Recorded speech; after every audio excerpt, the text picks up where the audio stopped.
جو شخص ہر وقت یہ سوچتا رہتا ہے کہ دوسرے لوگ اس کے متعلق کیا سوچتے ہیں، اسے یہ جان لینا چاہیے کہ لوگوں کو اس بات کی کوئی پرواہ نہیں کہ وہ اس کے بارے میں سوچیں۔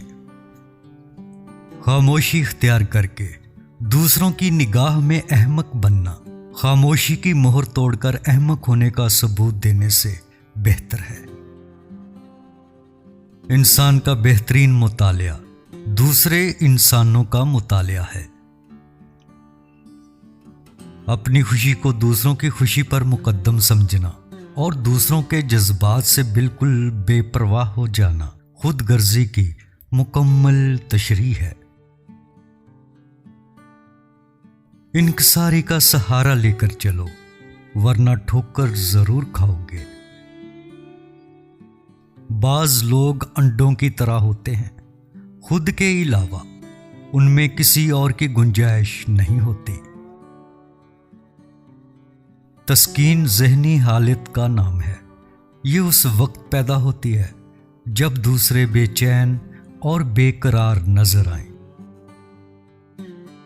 اگر عیاشی کو ابتدا میں نہ روکا جائے تو یہ ضرورت بن جاتی ہے۔ بعض لوگ اپنی ابتدائی عمر زندگی کے آخری حصے کو ناخوشگوار بنانے میں صرف کرتے ہیں۔ ہم میں سے اکثر کے نزدیک حقیقی زندگی وہ ہے جسے ہم خود بسر نہیں کرتے۔ حقیقی دوست وہ ہے جو آپ کی طرف اس وقت آتا ہے جب ساری دنیا آپ کو چھوڑ چکی ہوتی ہے۔ اگر انسان پاگل نہ ہو تو غرور کے علاوہ اس کی ہر بیماری کا علاج ممکن ہے۔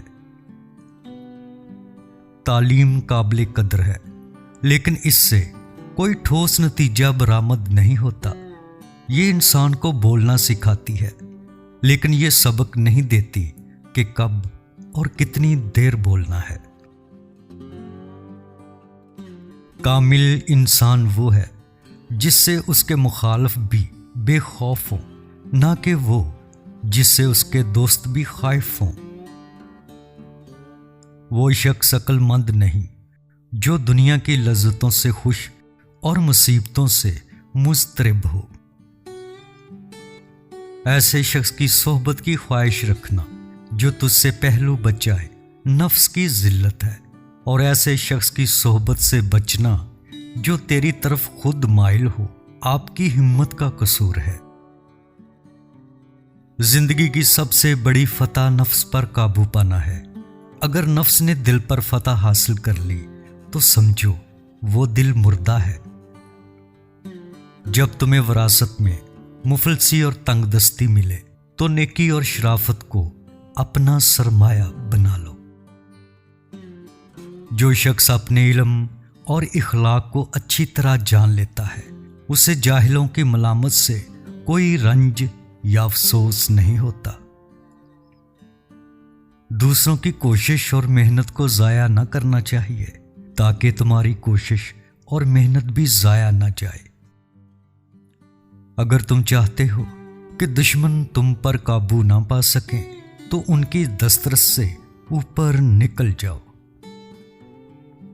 جس شخص کے ہاتھ میں لاٹھی نہیں اسے بھیڑ بھی کاٹنے کو دوڑے گی۔ ایک لمبی زبان زندگی کو چھوٹا بنا دیتی ہے۔ ضعیف ترین شخص وہ ہے جو اپنے راز چھپانے سے عاجز ہو۔ بہادر ترین شخص وہ ہے جو اپنے غصے کو تسکین میں تبدیل کر سکے۔ صابر ترین شخص وہ ہے جو فقیری کی حالت میں صبر کر سکے۔ بدترین حاجت وہ ہے جو ایک کریم شخص لئیم الطبع شخص کے آگے پیش کرے اور وہ پوری نہ ہو۔ دنیا کو چوروں کی کمین گاہ سمجھ کر ہوشیاری اور آگاہی سے زندگی بسر کرنی چاہیے۔ زیادہ گفتگو چاہے اچھی باتیں ہی کیوں نہ ہو دیوانگی کی دلیل ہے۔ اگر دل پر میل جم چکا ہو تو اسے دور کرنا نہایت دشوار ہے۔ مصیبتوں کے درمیان رہ کر اگر انسان انہیں سہنا اور صبر کرنا نہیں سیکھتا تو گویا اس نے زندگی کا حق ادا نہ کیا۔ دنیا میں ذلتوں کی ہزار صورتیں ہیں مگر بدترین صورت قرض ہے۔ یہ ظلم بہت بڑا ہے کہ تو اپنے بھائی کی برائیاں بیان کرے اور نیکیوں کو چھپا لے۔ گدھا بوڑھا ہو گیا مگر مالک کے گھر کا رستہ نہ آیا۔